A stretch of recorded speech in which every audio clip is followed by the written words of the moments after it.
Salut, c'est moi. Bonjour à tous et bienvenue dans cette vidéo, bienvenue sur la chaîne si vous la découvrez. Je me suis réveillée, je me suis pas habillée, je me suis pas coiffée, j'ai mis du mascara mais c'est que pour faire style que j'ai les yeux ouverts parce que sinon on dirait que je me suis pris un bus. Et du coup, on est là pour parler de ce film. Comment ça va vous ? Beau gosse aujourd'hui. Aujourd'hui les amis, petite review d'un film, ça faisait très longtemps, hein, et on parle aujourd'hui d'un film belge qui sort le 6 juillet et qui s'appelle Music Hall, réalisé par David Mutzenmacher et Gaëtan Likens. J'espère que je prononce bien les noms, je suis pas sûre. Ce film est un petit ovni que j'ai eu la chance d'aller voir en avant-première et du coup de papoter un peu avec l'équipe du film, et il faut aller le voir en salle. Ça part de l'envie de faire un truc kiffant, un truc qui reste avec des gens kiffants. Et il a eu quelques bâtons dans les roues, notamment une petite maladie qui s'est déclarée comme ça tout d'un coup.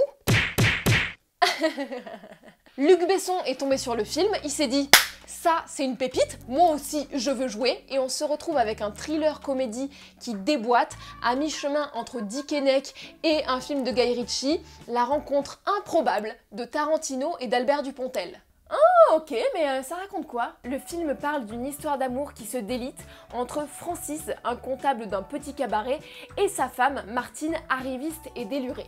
Francis est prêt à tout pour sauver son couple. Ou le saboter, on sait plus très bien. Et là-dessus, tu as un mafieux amateur de biscuits, un duo de tueurs à gages fou alliés, un gladiateur en mini-short, une vieille diva, un perroquet et un congélateur bien rempli.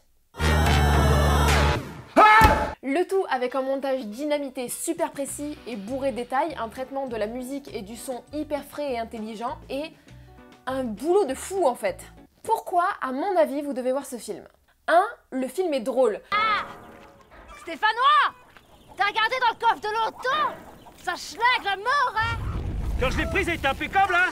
Ah bah moi aussi, quand tu m'as prise, c'était impeccable. Tous les personnages ont leur étrangeté, leur bizarrerie et leur manière à eux d'être à la fois débiles, inadaptés, désespérés et très touchants. Et vous commencez à connaître ma tendresse pour les gens bizarres.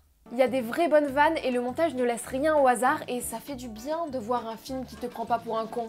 2. Le film est hyper bien construit. Il y a un vrai travail sur le son, sur le scénario, sur le montage et j'ai hâte de le revoir une deuxième fois parce que c'est tellement bourré de clins d'œil, d'hommages et de détails que je pense que c'est un film qui mérite de se voir une seconde fois avec un autre regard. Les deux réalisateurs ont une énorme dalle de boulot, de travail bien fait, de folie et de blagues. Ça se voit que eux aussi, ils aiment les gens bizarres, ils aiment mettre en avant leurs imperfections et la poésie qu'il y a là-dedans. Et c'est leur premier film et j'ai hâte de voir la suite du boulot de ces deux-là.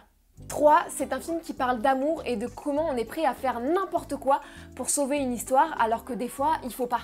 Comment des fois, on se voile la face. Et d'ailleurs, il y a plein de personnages secondaires dans ce film qui sont des bijoux et qui gravitent comme ça autour du personnage principal, comme des espèces de Jiminy Cricket bourrés qui ont des paroles qui semblent absurdes mais qui en fait sont pleines de sagesse et qui essayent de faire ouvrir les yeux à Francis.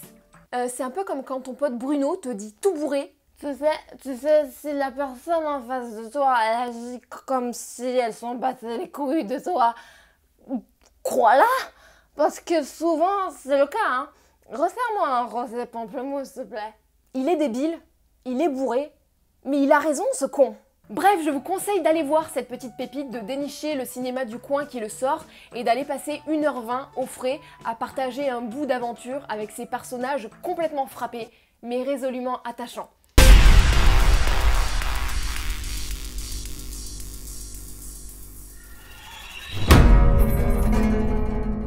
Les amis, j'espère que vous avez apprécié cette vidéo. On se retrouve dans 2 semaines et d'ici là, si vous allez voir le film, n'hésitez pas à me dire ce que vous en avez pensé en commentaire.